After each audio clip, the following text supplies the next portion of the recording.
ഗുജറാത്തിൽ നടക്കാനിരിക്കുന്ന AICC സമ്മേളനത്തിൽ ബന്നി ബഹനാൻ എംപിക്ക് നിർണായക ചുമതല നൽകിയിരിക്കുകയാണ്. പാർട്ടിയുടെ സംഘടനാ പ്രവർത്തനം ശക്തിപ്പെടുത്തുന്നതിനും താഴെത്തട്ടിൽ നിന്നുള്ള അടിവേരുകൾ കരുത്താർജിക്കുന്ന തരത്തിൽ പാർട്ടിയെ വെള്ളവും വളവും നൽകി പുഷ്ടിപ്പെടുത്തുന്നതിനും വേണ്ടിയുള്ള തുടക്കം കുറിക്കാനാണ് അതിശക്തമായ രീതിയിൽ അഖിലേന്ത്യാ സമ്മേളനത്തോടെ തന്നെ കോൺഗ്രസ് പാർട്ടി പരിപാടികൾ ആരംഭിക്കുന്നത്. നരേന്ദ്രമോദിയുടെയും അമിത്ഷായുടെയും തട്ടകമായ ഗുജറാത്തിലെ അഹമ്മദാബാദിൽ വെച്ചു തന്നെ AICC സമ്മേളനം നടത്തുന്നത് ഒരു പോരാട്ടത്തിന് ഞങ്ങൾ തയ്യാറാണ് എന്ന സൂചന നൽകിക്കൊണ്ടാണ്.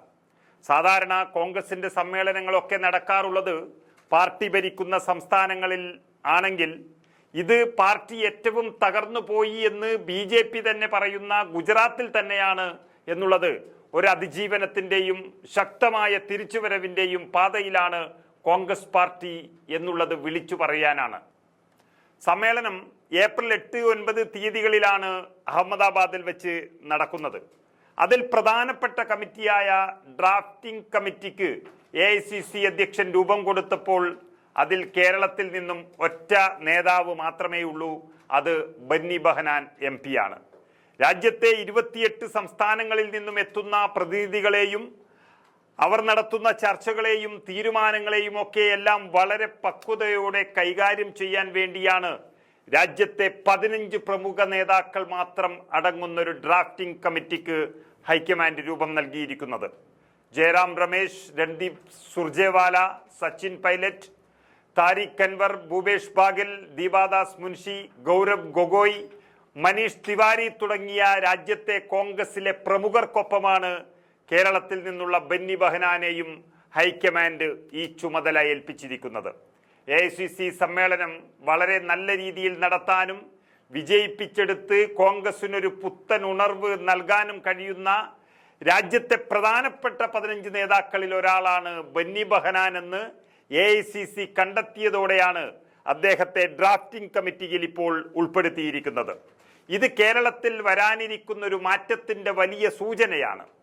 K. സുധാകരൻ ഒരുപക്ഷെ KPCC അധ്യക്ഷ സ്ഥാനത്ത് നിന്ന് മാറുകയാണെങ്കിൽ ഹൈക്കമാൻഡ് കാണുന്ന ആദ്യത്തെ പേരാണ് ബന്നി ബഹനാൻ എന്ന സൂചനയാണ് AICC നൽകിയിരിക്കുന്നത്.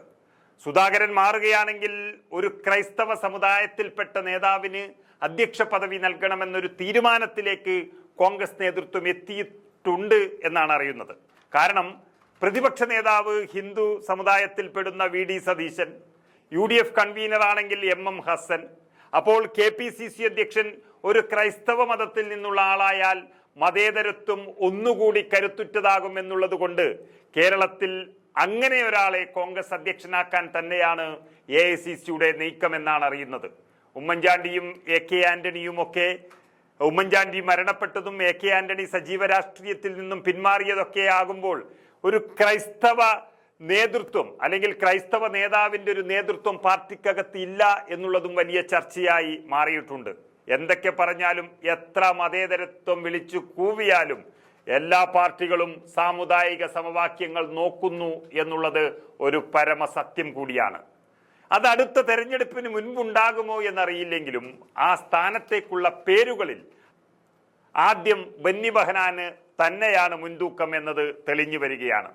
കേരളത്തിലെ കോൺഗ്രസ് നേതാക്കളിൽ പ്രമുഖരിൽ ഒരാൾ കൂടി ഇപ്പോൾ ഹൈക്കമാൻഡിന്റെ വിശ്വാസം നേടിയിട്ടുണ്ടെങ്കിൽ അത് ബന്നി ബഹനാൻ തന്നെയാണ്. നമുക്കറിയാം KC വേണുഗോപാൽ, രമേശ് ചെന്നിത്തല, ശശി തരൂർ, കൊടിക്കുന്നിൽ സുരേഷ് എന്നിവരും അതുപോലെ AICC ഭാരവാഹികളായ വിഷ്ണുനാഥ്, റോജി M. ജോൺ എന്നിവരൊക്കെ AICCയുടെ ഒപ്പം നിൽക്കുന്നവർ കേരളത്തിൽ ഉണ്ടായിട്ടും ബന്നി ബഹനാനെ തന്നെ മല്ലികാർജുൻ ഖർഗെ നിയമിക്കണമെങ്കിൽ ഉത്തരവാദിത്തങ്ങൾ കയ്യിലേൽപ്പിക്കാനുള്ള പാകത്തിൽ ബന്നി ബഹനാൻ ഹൈക്കമാൻഡിന്റെ വിശ്വാസ്യത നേടി എന്നുള്ളത് തന്നെയാണ് യാഥാർത്ഥ്യം.